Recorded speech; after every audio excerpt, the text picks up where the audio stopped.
Hello, प्रणाम बुआ जी। कैसी हो आप? कैसी चल रही है पायल की शादी की तैयारियां? तैयारियां तो जोर शोर से चल रही हैं। अब बहू, तुम बताओ, तुम और राजेश कब आ रहे हो? बुआ जी, ये तो नहीं आ पाएंगे, वो ऑफिस में कुछ ज़रूरी काम आ गया है। हाँ, पर मैं और निखिल 4 दिन बाद आ रहे हैं। 4 दिन बाद यानी शादी वाले दिन? हाँ भाई, बुआ सास के यहाँ काम ना करना पड़े इसीलिए इतनी लेट आ रही हो ना?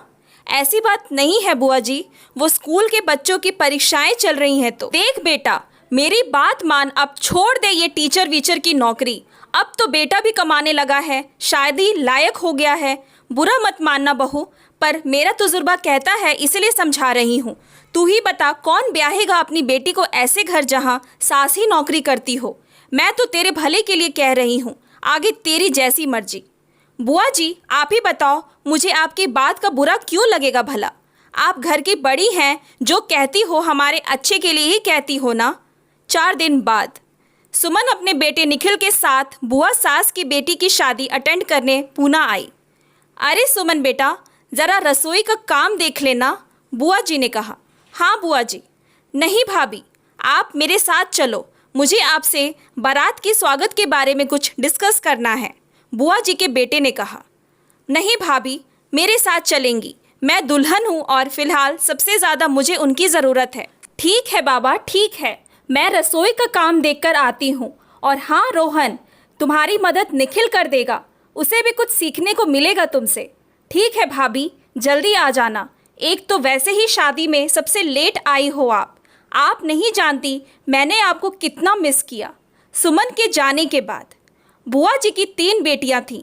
पायल सबसे छोटी, पूनम छोटी और अंजू सबसे बड़ी। दीदी, ये कौन है?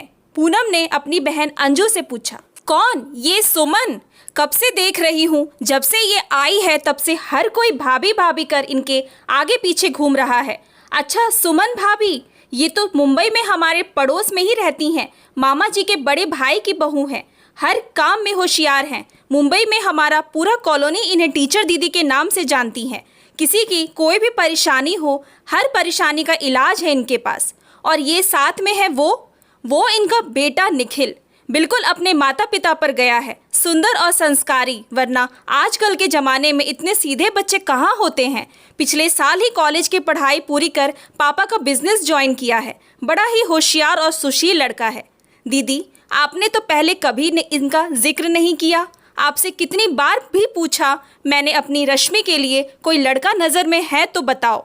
अब तो यही बात हुई ना, बगल में छोरा, शहर में ढिंढोरा। ऐसी बात नहीं है पूनम, वो एक्चुअली सुमन भाभी का परिवार तुम्हारी तरह नहीं है। तुम ठहरी एक हाई क्लास फैमिली से। वैसे तो आज की तारीख में इनके पास पैसों की कोई कमी नहीं, पर शुरुआती दिनों में बहुत दुख देखे भैया भाभी ने, पर कभी किसी के सामने हाथ नहीं फैलाया। बड़े खुददार हैं दोनों।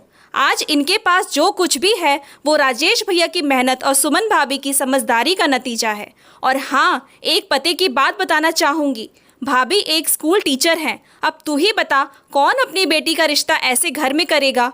ये क्या कह रही हो दीदी आप? इतने पढ़े लिखे होकर आप ऐसी बात कर रही हो? मैं नहीं पूनम, पर समाज का क्या है दीदी? समाज ने कभी अच्छे को अच्छा और बुरे को बुरा कहा जो अब कहेगा?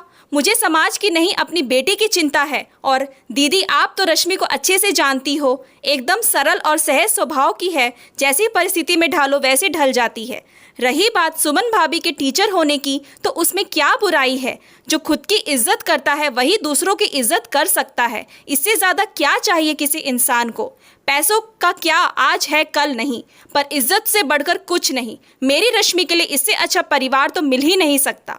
पीछे खड़ी बुआ जी ये सब सुन रही थी। आज उन्हें सुमन पर गर्व महसूस हो रहा था। वे सुमन के पास गईं और उससे कहा, बेटा, मैंने उस दिन जो तुम्हें फ़ोन पर कहा उसके लिए मैं बहुत शर्मिंदा हूँ। मैं बड़ी ज़रूर हूँ, पर बड़प्पन किसी को छोटा दिखाने में नहीं बल्कि इज्जत देने में है। मुझे माफ़ करना। सुमन समझ गई बुआ जी क्या कहना चाहती हैं, वह बुआ जी के गले लग गई। Thanks for watching. Please like and subscribe my channel.